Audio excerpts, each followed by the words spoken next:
परम सम्मानित मंच एवं प्यारे साथियों, मैं एक दो घटनाओं के माध्यम से अपनी बात कहने की कोशिश करूंगा। ये गुजरात के राजकोट में रहने वाली एक स्कूल अध्यापिका जयश्री बेन के जीवन की कहानी है।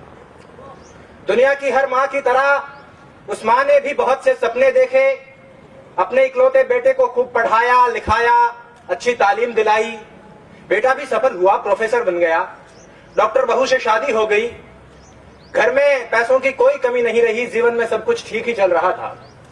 लेकिन बुरे दिन कुछ ऐसे आए कि बूढ़ी मां को लकवा मार गया, पैरालिसिस हो गया, हाथ पैरों ने काम करना बंद कर दिया, तो मां अब बिस्तर पर पड़ी रहने लगी।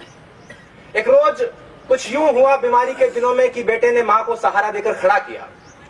मां बड़ी खुश हुई कि मेरा बेटा मेरे बुढ़ापे की लाठी बन रहा है। बेटा मां को पकड़कर धीरे धीरे सीढ़ियों के सहारे छत पर ले गया। मां बड़ी खुश हुई कि मेरा बेटा मुझे धूप दिखाने ले जा रहा है। छत पर जाने के कुछ देर बाद बेटे ने अपनी मां को गोद में उठा लिया। मां खुशी से भाव विभोर हो गई कि मेरा बेटा जान गया है कि मुझे सीढ़ियों से चढ़ने उतरने में दिक्कत होती है, मेरा बेटा मेरी कितनी फिक्र करता है, मुझसे कितना प्यार करता है। लेकिन उसके बाद उस बेटे ने जो किया, हाथ उठाकर दुआ कीजिए कि दुनिया का कोई भी इंसान वैसा ना करे। उस बेटे ने गोद में उठाकर अपनी मां को 4 मंजिला मकान की छत से नीचे फेंक दिया। बूढ़ी मां कुछ समझ पाती उससे पहले उसकी जिंदगी खत्म हो गई। 4थी मंजिल से नीचे गिरने में कितना वक्त लगता है? 3-4 सेकंड लगते होंगे। लोगों को लगा कि मां छत से गिर गई होगी, लेकिन पुलिस पड़ताल और सीसीटीवी फुटेज से 3 महीने बाद पता चला कि मां मरी नहीं थी, प्रोफेसर बेटे ने मारा था। और पुलिस पूछताछ में प्रोफेसर साहब ने कहा कि मैं मां की बीमारी से तंग आ गया था और इस आफत से पीछा छुड़ाना चाहता था। इल्म की तासीर जब गुरूर में बदली, बुनियाद रिश्तों की महज दस्तूर में बदली और बुजुर्गों को फकत आफत समझ बैठी औलाद आदम की बड़े बेनूर में बदली। 2 महीने की बीमारी से परेशान होकर प्रोफेसर साहब ने 9 महीने तक पेट में रखने वाली मां को मार डाला। ऐसा ही कुछ मुंबई की आशा साहनी के साथ हुआ। उनके बेटे ने खूब अच्छी तालीम हासिल की, अमेरिका गया, प्रोफेसर बना, लेकिन घर लौटकर नहीं आया। पीछे बूढ़ी मां इंतजार करते करते एक रोज बिस्तर पर सोते सोते ही मर गई और उसका जिस्म उसी बिस्तर पर पड़ा पड़ा कंकाल में बदलता रहा। बेटे ने 1.5 साल तक कोई खबर नहीं ली और बाद में जब घर लौटकर देखा तो उस बिस्तर पर उन दोनों के रिश्तों की तरह खोखला एक हड्डियों का ढांचा पड़ा था। ऐसा ही कुछ सूरत की चंपाबेन के साथ हुआ, ऐसा ही कुछ इलाहाबाद के कमलेंद्र श्रीवास्तव के साथ हुआ, ऐसा ही कुछ इसी शहर के ब्रह्मपुरी में रहने वाले एक बुजुर्ग के साथ हुआ। एक आध घटना हुई होती तो कहा जा सकता था कि उस मनुष्य की मनोवृत्ति में कुछ फर्क रहा होगा, कुछ विकार रहा होगा, लेकिन ऐसी घटनाएं बहुत सामान्य हो चली है।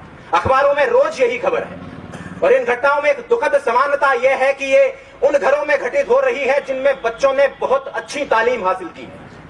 मुझे आज बोलने के लिए जो विषय दिया गया था वो ये था कि तालीम तो है लेकिन तहजीब कहीं खो गई है।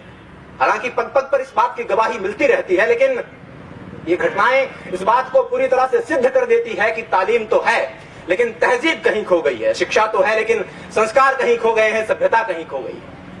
अब प्रश्न यह उठता है कि ऐसी घटनाएं हो क्यों रही है, तहजीब खो क्यों रही है।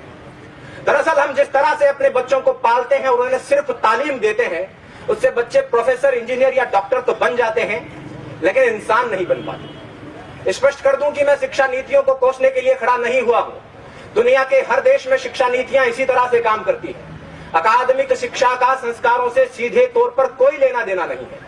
संस्कार देने का काम समाज करता है, परिवार करता है, माँ बाप करते हैं। और अगर संस्कार कहीं खो रहे हैं तो इसकी जिम्मेदारी उन्हीं की बनती है। बच्चा संस्कार कहां से सीखता है? घर से ही तो सीखता है। अब पहली बात तो यह कि बच्चों को घर में रखा ही नहीं जाता और यदि रख भी लिया जाता है तो स्कूल में और घर में कोई फर्क नहीं रखा जाता। हम सब जानते हैं कि संस्कार सिखाने की उम्र में माँ बाप बच्चों को रट्टा मारना सिखा रहे होते हैं। एक रोबोट की तरह, एक मशीन की तरह बच्चों को प्रोग्राम कर रहे होते हैं और 20-25 साल बाद उस मशीन में रिश्ते, संवेदना, प्यार, सम्मान और संस्कार खोजने लगते हैं और जब नहीं मिलते हैं तो परेशान होते हैं।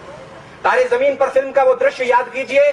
माँ बाप बच्चे को बोर्डिंग स्कूल में छोड़कर रवाना हो रहे हैं। बच्चा पल्लू पकड़कर रोता है कि भीड़ में यूं ना छोड़ो मुझे, घर लौट कर भी आना पाऊं माँ, क्या इतना बुरा हूं मैं माँ, क्या इतना बुरा मेरी माँ। माँ बाप फिर भी निष्ठुर होकर चल देते हैं और जब बाद में बच्चा संवेदनहीन होने लगता है तो बहुत परेशान होते हैं। मैं ऐसे अनेक युवकों को जानता हूं जिनको उनके माँ बाप ने 7-8 साल की उम्र में घर से दूर अच्छी तालीम हासिल करने के लिए भेज दिया था।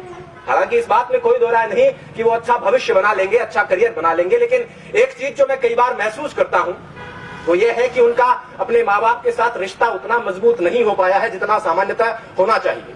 और यदि उनमें से कोई 20-25 साल बाद अपने माँ बाप को घर से निकाल देता है या वृद्धाश्रम में छोड़कर आ जाता है तो मुझे इस बात से कोई अचरज नहीं होगा। करता था सो क्यों किया, अब कर क्यों पछता है।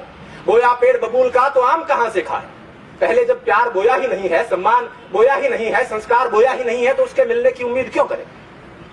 खैर मैंने काफी समय ले लिया है। अंत में चलते चलते बस इतना कहना चाहूंगा कि जयश्री बहन तो छत से फेंके जाने के बाद नीचे गिरते वक्त कुछ सोच पाई थी या नहीं सोच पाई थी मुझे नहीं मालूम, लेकिन अगर आपके साथ ऐसा हुआ, भगवान ना करे ऐसा हुआ, तो आप ये जरूर सोचेंगे कि तालीम के साथ तहजीब भी दे दी होती तो इस तरह नहीं मरना पड़ता।